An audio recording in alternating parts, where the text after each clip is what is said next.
What's going on, YouTube? Thanks for tuning in to the channel. This is the first day of the 48 days with the 48 laws of power by Robert Greene. Link is in the description below of where you can pick up the book using my affiliate link. Yes, I'll get paid, but if you're finding any value from these videos, please pick up your book. I will have a chapter a day for the next 48 days, no blip. Just read this literally right before I shot this. So I'm going to start with the preface, then I'll move to law 1. Each day moving forward, it's only going to be one law. In the preface, I'll set the stage that Robert Greene, he's really building out the fact that, 500 years ago, you read the stories, you read the history, the court and the jester, and the whole play, I don't know why I said jester, the whole court experience with the courtiers and different things like that. You had to play this political game, and he is of the belief that human behavior has not changed over the last 10,000 years, that anatomically modern humans have been around. So the whole idea that power is bad was something that was thought of 500 years ago, and right now it's the same thing, but people are still after power. Powerlessness is the thing that people are the most afraid of. Nobody wants to feel powerless, and I have a few quotes that really describe the preface that I pulled from the book, and then I'll move right into law 1. So one by Machiavelli: if any man who tries to be good all the time is bound to come to ruin among the great number who are not good. So this is basically saying if you really want to succeed and you want to have great morals, you're going to have to be aware of these laws, because there are many people who are not good, and you need to know how to protect yourself from that. Another quote was from Napoleon. He said, "You want to place your iron hand inside of a velvet glove." So yes, you want to be out for power and thinking about these things for yourself, but you obviously have to disguise it to something that's decent, something that is socially correct, and move you have to move gracefully in a room full of vultures. And really, in this whole game, the most important skill is mastering your emotions. And if you get angry, that can cloud your whole vision of everything you're doing. If you're in love, with somebody who's taking advantage of you, you might be blinded to believe that they cannot do something that they can't. So taking an objective look is a very powerful thing. And as you move through the book, that is something very important to keep in mind, that you want to be objective with your views of yourself mostly, and also the actions of others. And he also has a few, and I'll just kind of run through them. Never trust anyone completely, and study everyone, including your friends and family and loved ones. And that's important. It kind of goes back to that emotional thing. You need to look objectively at life in general. Everybody's out for power. Everybody is slightly out for their own self-interest. And think about it. Everybody will bend morality when their self-interest is at play. Everybody wants to talk about equality, but grow up in somewhere where you're in abject poverty and you have no access to internet, and then is that equal? I can complain about my life all day, but there's people living in way worse conditions than I am, and I could talk about equality. So things aren't equal, and you want to be in a more powerful position always. And then the last thing that was in there that I really liked said, the gods of power frown on the frivolous. They give ultimate satisfaction only to those who study and reflect, and punish those who skim the surfaces looking for a good time. So as you go through this book, you want to really absorb the content. You really want to think about it. This is not just for play. This is for real, and you want to know. And the only people who really reap rewards in this world are the people that go deep and understand. This is one book, but really understand deeply things that are going on throughout the whole environment, whether it's with people, the environment as a whole, in terms of just the globe and Mother Nature. You want to know deeply. That's the only people that really benefit. So let me move to law number 1, and that is never to outshine the master. So I guess I'll just read the judgment part. It says, never outshine the master. Always make those above you feel comfortably superior. In your desire to please and impress, do not go too far in displaying your talents, or you might accomplish the opposite. Inspire fear and insecurity. Make your masters appear more brilliant than they are, and you will attain the heights of power. So, I'm not going to get too deep into the story. So, really, what this is all talking about is that, you know, your master needs to feel superior, whether it's a boss, a teacher, a professor, a parent.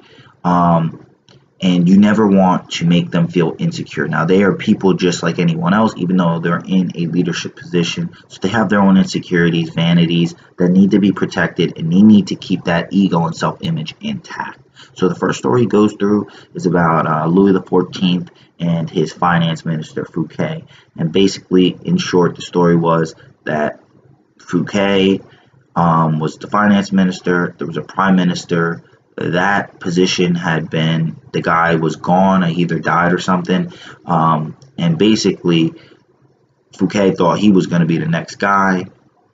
Louis XIV actually kills the position, so Fouquet's like, oh shit, I'm falling out of my graces with the king. Let me prove to him that I'm a great dude. So he's like, what I'm going to do is I'm going to throw this crazy freaking party, show him that I have the best taste. I'm going to have all these great performers. I'm going to have fireworks. I'm going to have the whole nine. He's going to see that I got all these political connections, that I could do all these things lavishly. Long story short, he throws the party. Fucking everybody thinks it's the most extravagant party. It's the best party that ever happened, anybody had ever seen. Like 2 weeks later, he basically gets locked up for stealing and some conspiracies that actually Louis XIV completely cleared him on, and he did those things with his order. For the last 20 years of his life, he's in exile, in solitary confinement, in a very remote part of Paris, in, I think it was like some kind of islands or something. I mean, some kind of mountains.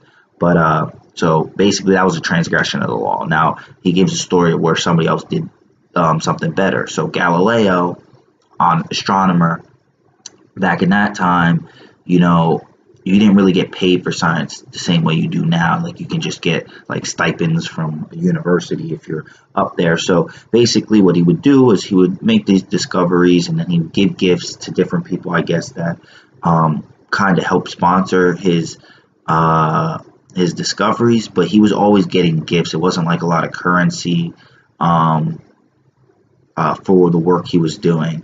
So he kind of, I guess, was getting a bit frustrated with that model. So he goes to the Medicis, who's a very powerful, very powerful family, and he decides, fuck this, giving presents to all these other people who are going to give me presents back. Why don't I just focus all my energy on this one family? And basically, he makes a discovery about the moons around Jupiter. And I think that the Medici were already kind of associated with Jupiter, and their first son. The first son is the son has 3 brothers. He discovered 4 moons, and then he kind of like made some honor about how like the father is like Jupiter, and then the 4 sons are revolving around it, and how when the second is, their name was like Cosimo or something like that. Cosimo II was born. It was like, that's when I made my discovery, and now the other 4 are around. And he made this big thing that kind of like idolized them and made them very divine, as like, back in that day, like the Roman gods and shit like that, they still were kind of deriving a lot of meaning from that. It was like they were a symbol of power, and basically he made them shine above everybody else. They loved it. They hired him as their own personal like mathematician and astronomer, paid him a great salary, and this was pretty much a coup for a scientist of his time. He was really put in a position where now he was pretty much set up for life. So he observed the law. He didn't outshine them. He actually made them look greater than all the other people he was giving gifts to in the past. So he did the complete opposite. And then he goes to the keys of power, and this is pretty much how he sets everything up. And that is, he says there's 2 rules. You have to know that you can outshine the master by accident, by just being yourself. And the other rule is that some masters are completely insecure and completely vain, and they are just very hard to not may feel insecure. So it's the kind of two things. You need to be very aware of who you are and what you're doing, and then you also need to so you have to be aware of your talents, what you're doing, and how that can be perceived. And then you have to be aware of who you're dealing with. And if they are very insecure and vain, like, you need to just really, and there's not really a way you can dampen your strengths and talents to not offend them and not make them feel like duller in comparison. You need to really try to get away from them as much as possible, because you're going to be caught in a serious situation where you're going to put yourself in danger. And being aware of your own qualities, your own strengths, you can kind of go in and out of dampering or strengthening them as you will.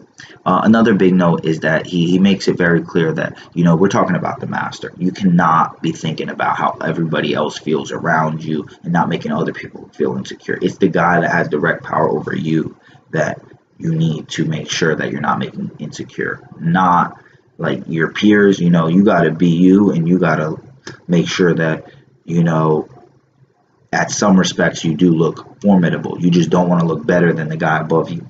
And I'll kind of take this just to something more applicable than the stories in the book. Let's just put it in like a college class, a high school class, or something like that. Everybody knows that one kid that feels like a know-it-all, and in his eyes, he is boosting the teacher or professors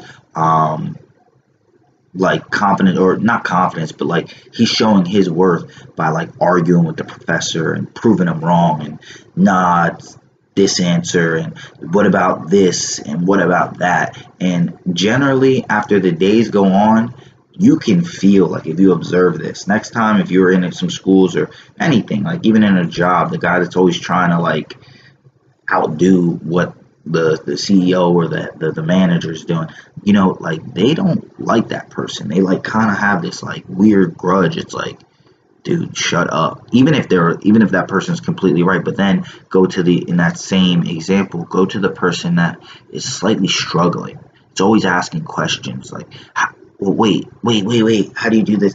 Like, the professor or teacher, they love to stop and give, and then they want to bring you in for office hours. Come meet me after class, and then they'll get some extra points on their test, or they can work with the professor after class, because they've actually boosted the ego of the professor. The professor or teacher, they went to school for this shit. They have a lot at stake for being an expert in their field, and now you are legitimizing them by basically saying, I don't get it, can you teach me? And please teach me, because you are the one who shits gold for me. That's a joke, but you get what I'm saying. Like, you bestow your enlightenment upon me, good master. You know what I mean? So that's the person that's always the best. And even if you are somebody who really knows that the professor's wrong, but maybe you should play that kind of role a little bit. Something just so innocuous, well, wait, I don't get that, can you re-explain that? Because that was a great point. Can you really delve a little bit deeper as to why you said that? And whatever, you got to translate it, but that's just an example that's really applicable to me, that I saw happen dozens of times. It was always the very nerdy, socially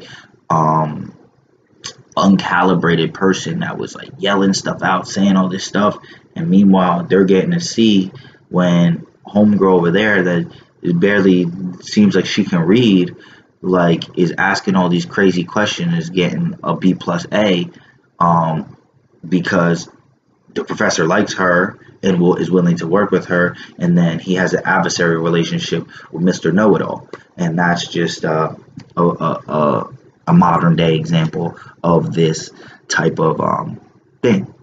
And I'll kind of close out on just the keys to power. The last part he was saying was that just because you're in the master's good graces, don't ever take that position for granted. Don't ever think you can fall out of line. And there's numerous stories that that's literally like the wording. There's numerous stories and accounts throughout history of people falling out of the grace of the master. And one he brings up is it's Hideyoshi and Rikyu. In I think it was 16th century Japan. So basically the emperor had an artist that he loved that must have done some great things that were very established with like nobility. And long story short, he came from a peasantry background, and the emperor pretty much helped raise him.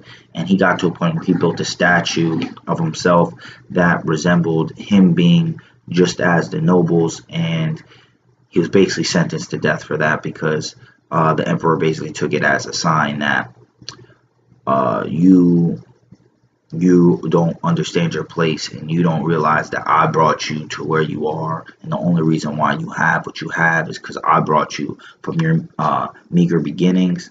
And that display was just an unforgivable lack of appreciation of what I've done for you. And that was like the last thing. So those are all the ideas. The only time he said it was different in terms of a reversal, there's always a reversal of the law. He was saying that there's a reversal if you think that the leader or the master is on the decline. If he's on the decline, he's like, you need to outshine him. You want to be the guy that's in position to take his power when people notice that like he's not the guy anymore. He's not the leader. You want to take over him. But don't outshine him if like he's so low that it's inevitable they're on the decline, because then you'll look like you're taking advantage, you're kicking a guy when he's down. Just let it run its course. But if he's kind of slight and you're getting the inkling like this dude's on the decline and here's my shot, I'm aiming for that top spot, like that's when you want to start boom showing your talent, showing your strengths. But that's where it comes to not being emotional, being objective, knowing yourself, know when to dampen the mood and dampen your proclivities and good talents, and then when the time is right, you can switch right back on and be like, I know I'm good at this, that, and the third. I'm gonna make it known. I'm gonna take the spot. I'm gonna knock him out the place, and I'm gonna be the guy that is the successor. So that's it for law number 1 of the 48 laws of power. I appreciate you tuning in to the channel. Once again, I'll take this book out. Once again, in the description below, there is a link where you can pick up the book. It's about $13 from Amazon. It is an affiliate link. I would appreciate it if you use that link to buy it. I do get a very, very meager little payoff. But if you find any value from what I'm doing, I would appreciate you pass it back. Once again, until next time, actually, hold up, I got 3 questions that I wanted to kind of just present to you. You can throw them in the comments. You can walk around with them. I mean, throwing them in the comments will be the best, because you can get a little bit of back and forth with myself, with some of the other people that are following me and watching the series. Number 1, when's the time that you observed you or yourself outshining the master and later were punished for it? So that's the first one. The second one is, when is another time when you or yourself realize that you've actually boosted the master up, made him feel superior, and you actually were rewarded for it? And then the last question is just really taking a deep reflection. Now, after you've reflected on both of those other kind of ideas, do you agree with this law to never outshine the master? Do you agree that this isn't a correct law? Because I agree with it. I'll tell you that for myself. But he's just a guy writing this stuff down, so you always got to question. So do you agree with what he's put down in the paper? 1, 2, 3, all of them, I don't care. Throw them in the comments. I'm sure you can get a great dialogue going. But until next time, catch you tomorrow right around 6 a.m. It's your boy Devin Coates. Appreciate you tuning in for the channel. Like, comment, subscribe, pick up your book on the affiliate link. 48 Days with the 48 Laws. This was day 1. Peace.